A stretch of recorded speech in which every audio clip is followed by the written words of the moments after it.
Jadi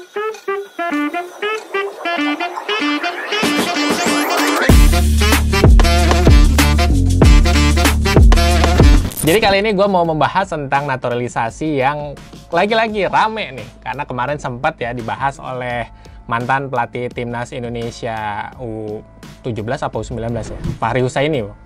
Jadi Bung Fahri ini bilang kalau kita tuh terlalu mendewa-dewakan lah seperti itu. Terlalu memuji berlebihan kepada para pemain naturalisasi.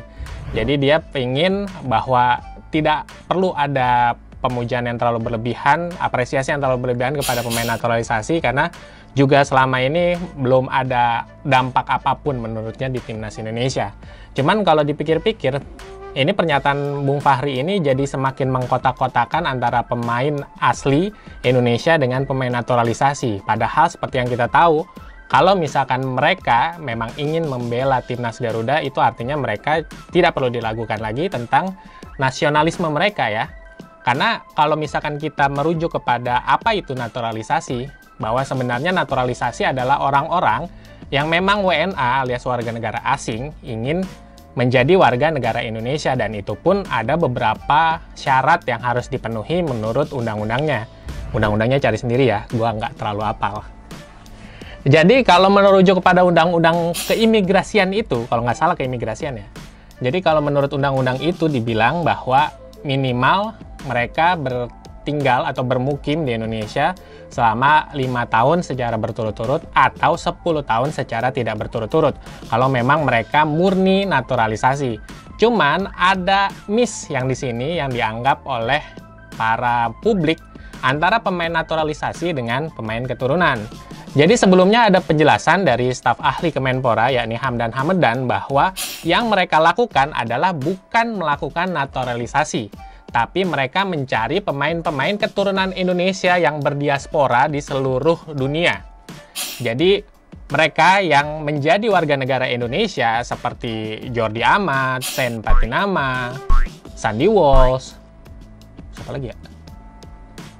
Ivar Jenner, Rafael Strijk, itu mereka bukan pemain naturalisasi murni sebenarnya, tapi mereka adalah pemain-pemain keturunan. Jadi PSSI memberikan batasan, PSSI atau Kemenpora memberikan batasan bagi mereka yang memiliki keturunan 2 generasi di atasnya. Jadi paling maksimal mereka mempunyai darah Indonesia dari kakek atau nenek mereka. Tapi kalau udah di atasnya terlalu jauh, itu juga Kemenpora ataupun pemerintah Indonesia tidak menyetujui proses naturalisasi tersebut. Jadi misalkan kayak Sandy Walsh yang setahu saya dia ini neneknya berasal dari Surabaya. Atau mungkin yang terbaru seperti misalkan Cyrus Margono. Itu yang terbaru Cyrus Margono ini bapaknya ternyata orang Indonesia asli. Rumahnya bahkan ada di Jakarta Selatan, di Kebayoran Baru. Cyrus Margono sendiri itu pernah di-spill bahwa dia punya KTP keluaran dari pemerintah kota administrasi Jakarta Selatan. Nah, ini yang sering keliru orang mengiranya. Kalau yang naturalisasi murni, mungkin kita bisa sebut ada nama Christian Gonzalez. Christian Gonzalez sama sekali nggak punya darah Indonesia. Tapi kenapa kok Christian Gonzalez bisa menjadi WNI? Karena dia udah bermukim selama 5 tahun lebih di Indonesia. Selain Christian Gonzalez, juga ada satu nama pemain naturalisasi murni yang sama sekali nggak punya darah Indonesia, yakni Beto Goncalves. Makanya kalau kita lihat, pemain-pemain yang naturalisasi murni ini biasanya umurnya udah lumayan uzur seperti itu. Jadi rata-rata usianya ini memang sudah di atas 30-an dan karirnya juga nggak terlalu lama di Timnas Indonesia.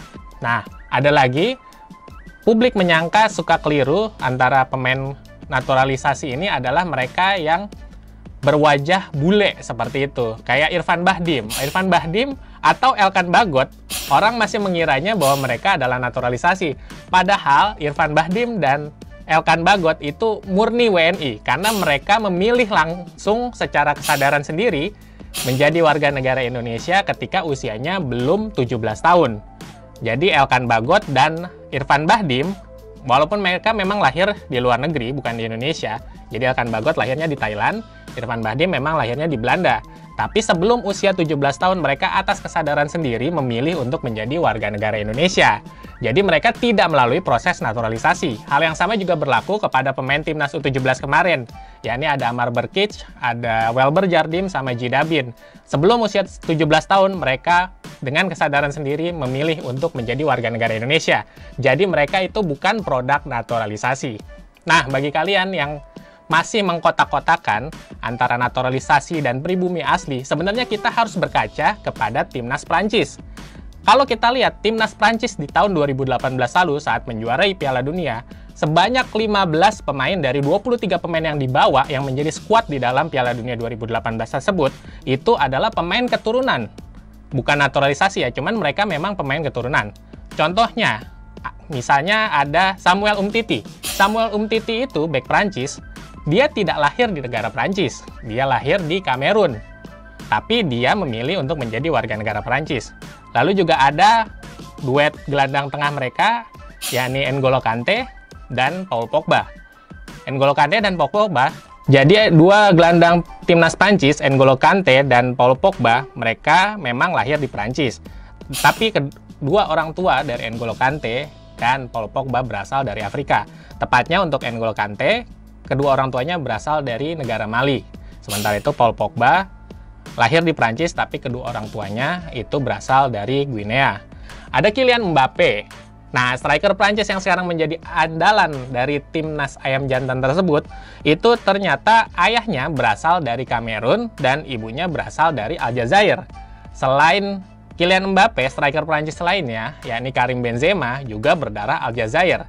Bahkan pemain legendaris Prancis, yakni Zinedine Zidane, juga berasal ataupun keturunan dari Aljazair.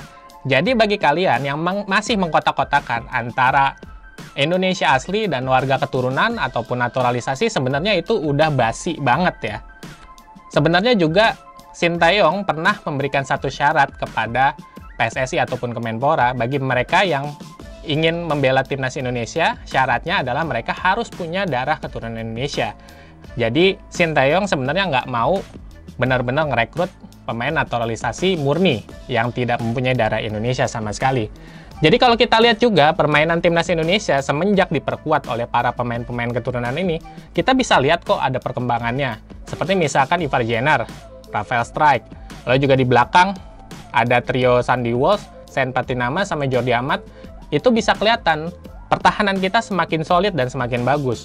Lalu di tengah juga ada Ivar Jenner dan di depan ada Rafael Strijk. Jadi mereka bisa membaca visi permainan secara baik, sehingga permainan kita pun sekarang levelnya bukan lagi level Asia Tenggara, tapi levelnya sekelas Asia. Walaupun memang kemarin kita kalah dibantai 1-5 sama Irak. Jadi mungkin itu aja yang bisa gue sampaikan, bahwa kita sebaiknya jangan mengkotak-kotakan antara pemain Indonesia asli dan juga pemain naturalisasi ataupun pemain keturunan. Karena selama mereka ingin membela timnas Indonesia, artinya nasionalisme mereka untuk Indonesia dan untuk prestasi timnas Indonesia ke depan.